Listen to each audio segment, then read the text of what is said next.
similar than they are different. You know, like I don't know, when I go about like trying to define myself in relation to the rest of humanity, I try to, I don't know, like it's not like a conscious thing. I just like try to find things that are different because I think part of me wants to be different, you know, so bad. But then there's like the overarching, obvious truth that we are all more similar than we are apart.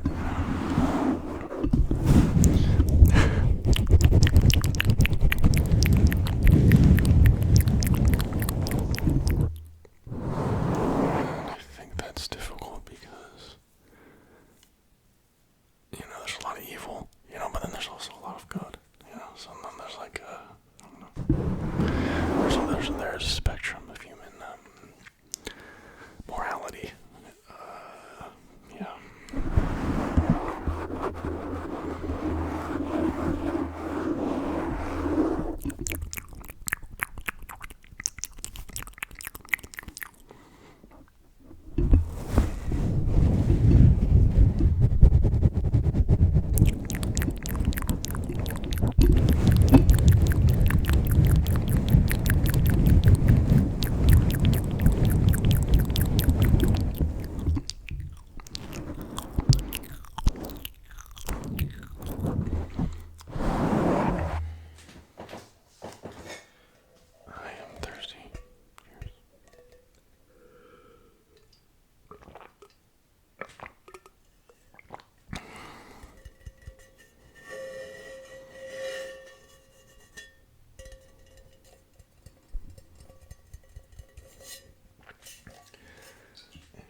remembered that part of a book. It was the third part of the Kane Chronicles, which is the Egyptian version of Percy Jackson, basically. But not really. It was by Rick Riordan. Percy Jackson, but it's him. It's his writing, so similar. And it's very philosophical for a kids book, a children's book. I was always really surprised. I think when I was a kid reading Rick Riordan books, and I'd be hit with this really interesting, I don't know, truth of life that I did not expect or I did not encounter as a kid, It was an obelisk, obelisk, you guys know what obelisk is, right? And the obelisk represented order, and then there was the personification of chaos, which in this case was a giant, the world-eating serpent, right? And the obelisk was piercing the tail of the snake, and the snake was wailing in pain, and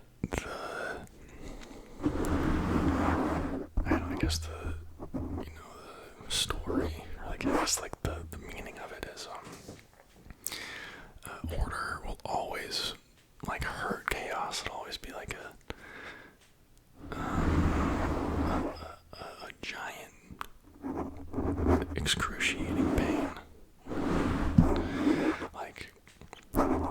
Sometimes, I don't know, maybe I'm making a translation that is not right, as in making that, taking that and then using it in my life, when I'm in a chaotic state of mind, and I feel I'm feeling destructive, right?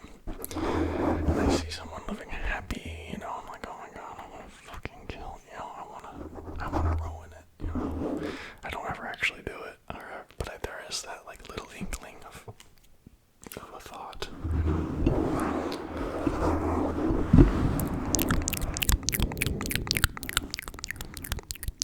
I'm sure people perceive the same way about me,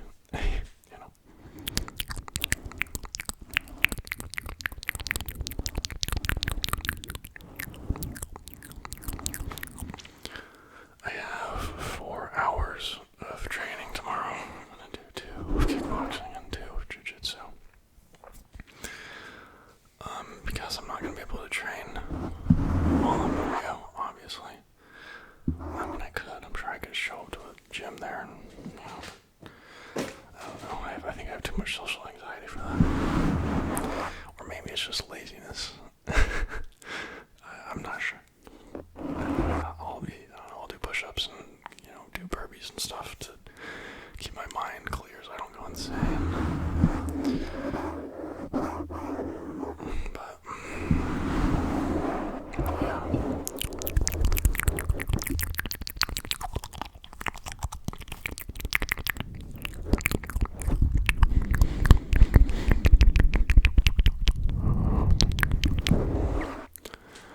I'm gonna take a few breaths real quick just to,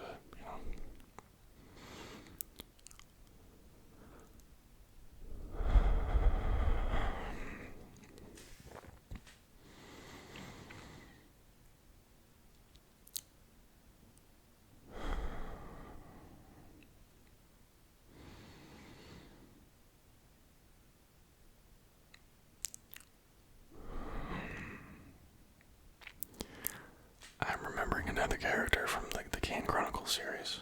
It was the god of ugliness, or the god of scaring away bad spirits or something. And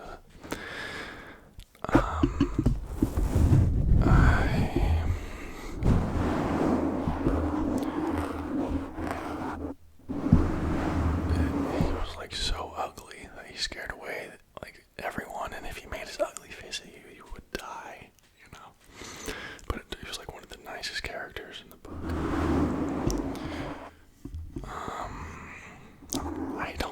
I don't think I've ever read adult fiction.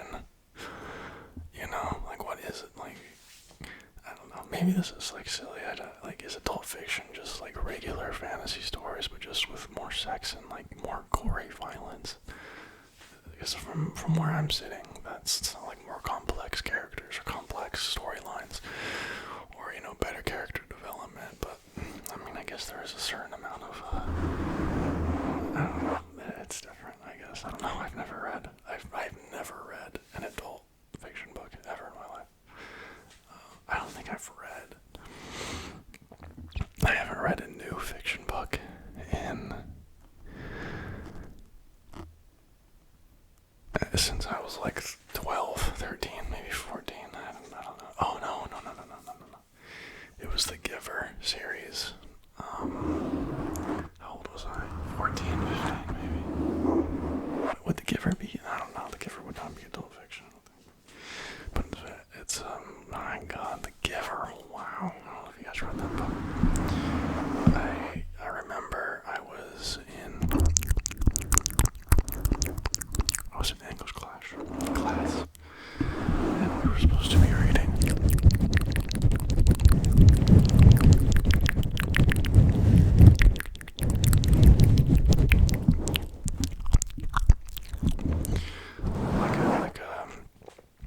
like 2 chapters every time we had class. And I think I didn't steal it. I borrowed it without permission. Okay, the Giver of the book. And I came back 3 days later and it was finished, right? But it's a pretty short book. And I remember I was so bored in that class since then. And then I read I think there were 3 books after that. I'm not sure. And they weren't nearly as good as the first one. They were very interesting and they were good books. But I feel like the first one was like a phenomena. Phenomena means a lot of things. It was a rare kind of beauty was captured in that first Giver book.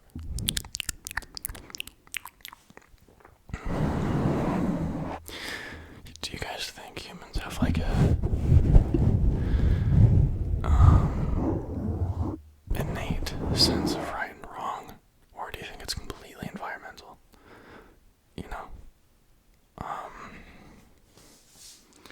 I think that we have an innate sense of right and wrong. I think in our DNA we have some basic things that make us uncomfortable and things that make us comfortable.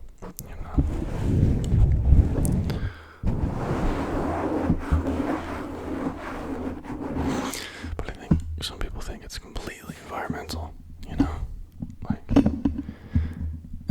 from where I'm sitting, from my perception, usually, people that don't perceive things that most of us would perceive as evil, not evil, bad, are not. They don't perceive it as bad because they've been desensitized to it.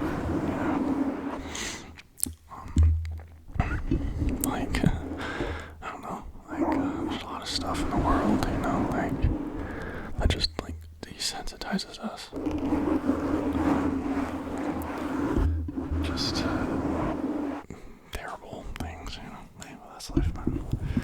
That's life in the 21st century, you know what I'm saying?